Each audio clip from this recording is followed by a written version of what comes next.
আজকের দিনে স্টোন বুঝলো কি না তন্ত্র বুঝলো কি? তন্ত্র বুঝরূপ স্টোন কি আদেও কাজ করে?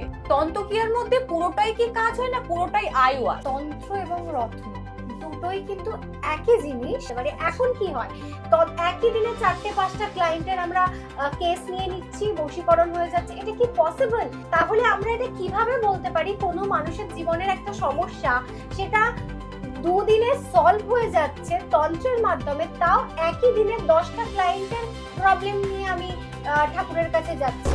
একদমই তাই। This is not about get up, this is about what he is doing.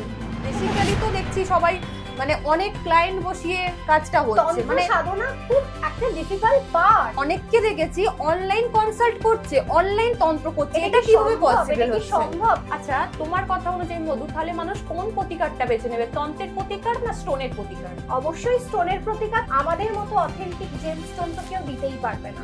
এই যে তুমি কথাগুলো আমাদের জানাচ্ছ, এগুলো কি তোমার নিজস্ব মতামত? অবশ্যই দিনের পর দিনই তন্ত্র করে কোনো ফল পান, হ্যাঁ, হ্যাঁ, তন্ত্র করে দিনের পর দিন কোনো ফল না পাওয়াতে কিন্তু উনি তন্ত্রে বিশ্বাসী ছিলেন, তারপর কিন্তু তন্ত্রে উনি কোনো রকম ফল না পেয়ে উনি কিন্তু স্টোনে শিফট করলেন। এখন তিনি কি বলছেন, তিনি অনেকটা দিন পর তিনি আমাদের কি রিভিউ দিচ্ছেন, যথেষ্ট ভালো আছেন কিনা, আমাদের বলার উদ্দেশ্যই হচ্ছে যে যাতে আপনারা মানুষ ঠকে না যায়। ঠকে না যায়।